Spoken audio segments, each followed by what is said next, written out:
Halo, nama gue Polar and welcome to Anime Time. Gue mau nge-review episode anime yang sudah tayang dan sudah gue tonton. Dalam video kali ini gue mau ngebahas tentang anime Tensei Translate letakkan episode ke-21. Jangan lupa untuk subscribe channel ini untuk melihat video-review anime gue selanjutnya ya.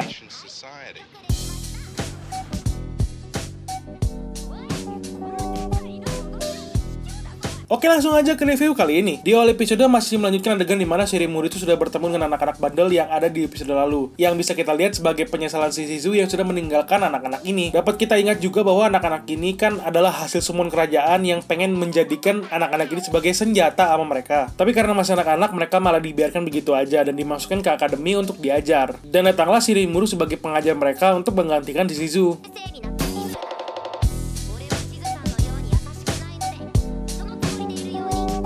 Awal pembukaan episode sendiri pun suasana yang dibawakan masih seperti episode lalu ya, memang tidak terlalu berat suasananya dan masih menunjukkan komedi yang masih melekat dalam ceritanya. Terlebih lagi di sini cerita yang menyangkut tentang anak-anak, jadi masih enak untuk diberikan komedi. Kita bisa melihat komedi yang ada dari awal episode ini, dari cara Shirimuru tuh bikin anak-anak itu jawab pas lagi di absen di kelas dengan dikeluarkan Ranga sebagai alat untuk nakutin anak-anak itu.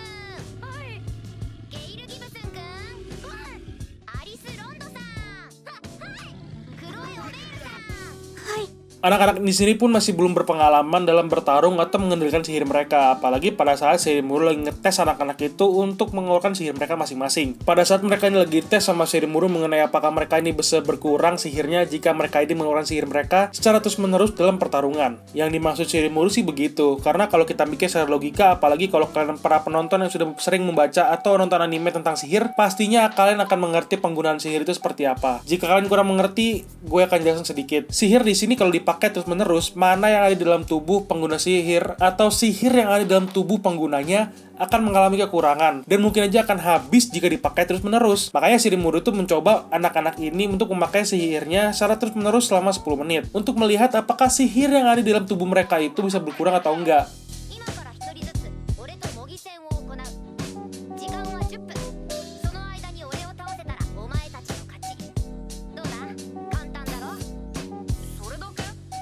Tapi dapat kita lihat sendiri dengan kekuatan Shirimuru yang bisa melihat kalau kekuatan sihir dari para murid-murid itu sendiri pun masih tidak berkurang sama sekali, meskipun sudah memakai sihir dalam mati tanding dengan Shirimuru yang sudah 10 menit lamanya, masing-masing anak ya. Karena sudah dijelaskan bahwa anak-anak ini kan memang memiliki sihir yang berlimpah, tapi karena mereka masih kecil dan tubuh mereka ini tidak sempat atau tidak dapat menampung sihir atau mana yang besar dalam tubuh mereka, makanya mereka itu berpotensi untuk tidak hidup lama.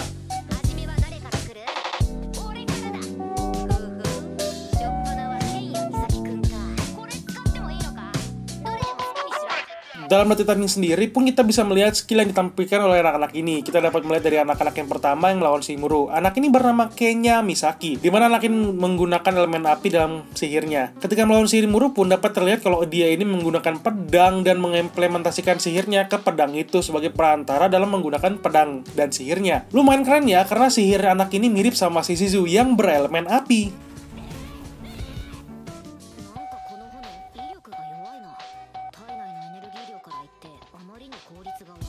Anak yang kedua ini anak cewek bernama Chloe Aubert, nama bule gitu ya kalau nama dari sini karakternya. Nah, dia ini pada awalnya memang terlihat kalau sebagai anak yang penyendiri yang suka baca buku, karena di setiap kesempatan dia selalu aja bilang kalau dia ini hanya ingin membaca buku saja. Terlihat juga ketika dia sedang melawan Shirimuru, gue yang menontonnya pun gue pikir dia bakal pakai sihir hitam gitu. Ternyata dia memakai sihir air dan ngebuat penjara air ke Shirimuru. Dan di dalam penjara airnya itu dia bisa mengeluarkan pedang sihir untuk memusnahkan lawannya yang berputar-putar di dalam penjara itu. Gue langsung mikir, wah ini bocah sadis juga ya. Tapi sayang hal itu tidak mempan lawan Shirimuru. Tapi dia kelihatannya seneng juga sih pada saat Shirimuru itu ngelus kepalanya dan memberikan komplimen ke si Chloe ini. Ya kalian bisa lihat sendiri ya, dia abis nangis, abis itu seneng gitu, senyum-senyum gitu.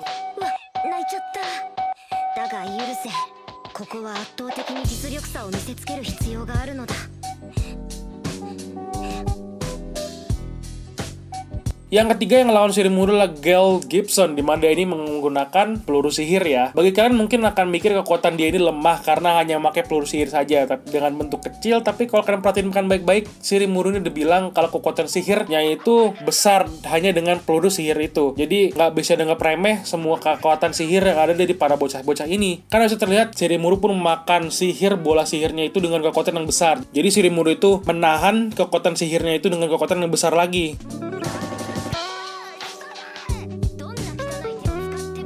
Yang keempat ada si Ryota Sekiguchi, di mana dia ini kelihatan pendiam banget ya dari awal pengenalan juga. Tapi terlihat kalau dia ini juga mukanya anteng-anteng gitu pas lagi ngeliat orang juga. Tapi pas dia ngeluarin sihirnya, dapat terlihat langsung kayak demon lagi ngamuk gitu. Karena sihirnya dia ini kemampuan untuk mengamuk agar bisa menggunakan kekuatannya yang besar dalam melawan musuhnya. Tapi kalau gue lihat sih kekuatannya, efek negatifnya itu bakal kerasa banget ya. Apalagi kalau dia nggak bisa mengontrol kekuatannya ketika dia sedang mengamuk, bakalan susah dalam melawan musuhnya. Apalagi kayak bentuk Shirimuru yang ngelawan dia ini dengan cuman menghindar doang dengan kecepatannya.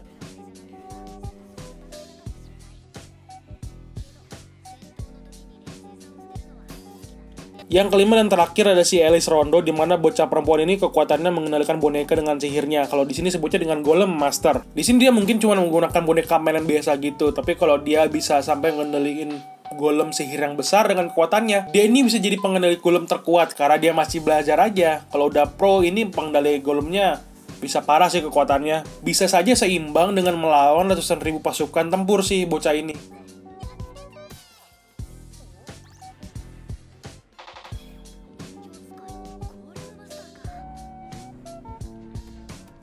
Setelah ujian yang diberikan oleh Shirimuru ke anak-anak ini, kita dapat melihat percakapan antara Shirimuru dengan para anak-anak ini, di mana Shirimuru itu bilang kalau dia itu adalah guru mereka, dan ketika Shirimuru udah ngasih lihat topengnya si Shizu ke para bocah ini, langsung saja mereka percaya sama Shirimuru. Jadi nggak usah bingung lagi dan bertanya di kolom komentar kenapa mereka bisa langsung percaya sama Shirimuru. Ya karena topengnya Shizu itu. Karena Shirimuru juga udah bilang kalau dia itu akan menyelamatkan mereka, karena itu adalah permintaan si Shizu. Jadi pas para anak-anak ini ngeliat topengnya Shizu pun, yang udah jadi guru mereka sejak lama, langsung saja mereka bisa percaya sama Shirimuru.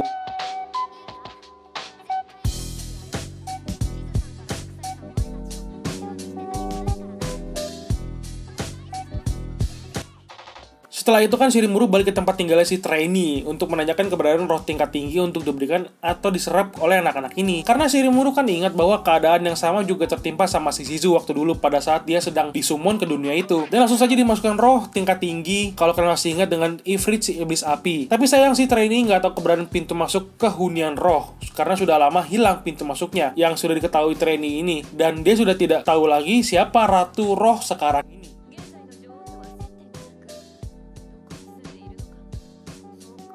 Setelah itu, setelah 1 bulan, Shirimuru dan para anak ini sudah belajar bersama, dan mereka inilah sedang berpiknik dan latihan tanding untuk memenangkan siapa yang bisa mengalahkan Shirimuru, dan dia dapat membaca komik yang sudah disediakan sama Shirimuru. Jadi itu komik dijadiin umpan untuk buat anak-anak ini biar bisa lebih belajar ya sama Shirimuru. Sebuah langkah yang pintar untuk menggait minat anak-anak.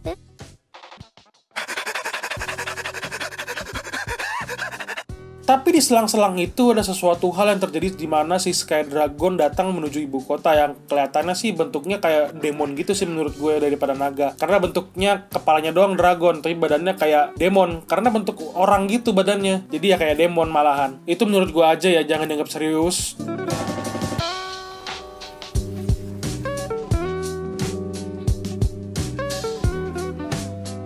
Ketika itu juga, Shirimuru langsung saja menyelamatkan para warga yang sedang ada di gerbang masuk ibu kota. Dan kita bisa melihat yang difokuskan adalah seorang bapak-bapak yang ternyata adalah seorang merchant yang sedang masuk ke ibu kota. Tapi untungnya ada Shirimuru menyelamatkan dia dari serangan naga itu, dan diundanglah Shirimuru sama si merchant itu untuk membahas keperluannya.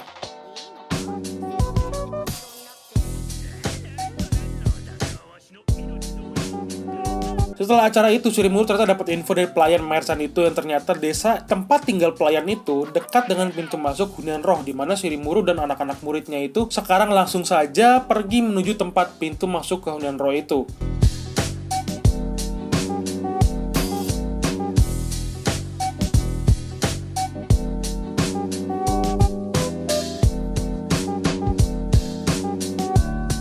Menurut gue di episode ini bisa terlihat kalau mereka sudah mulai banyak adegan yang dipercepat dan dihilangkan tanpa membuat para penonton itu pun bingung. Jadi itu sebagai nilai plus untuk para penonton yang tidak membaca manga dan novelnya.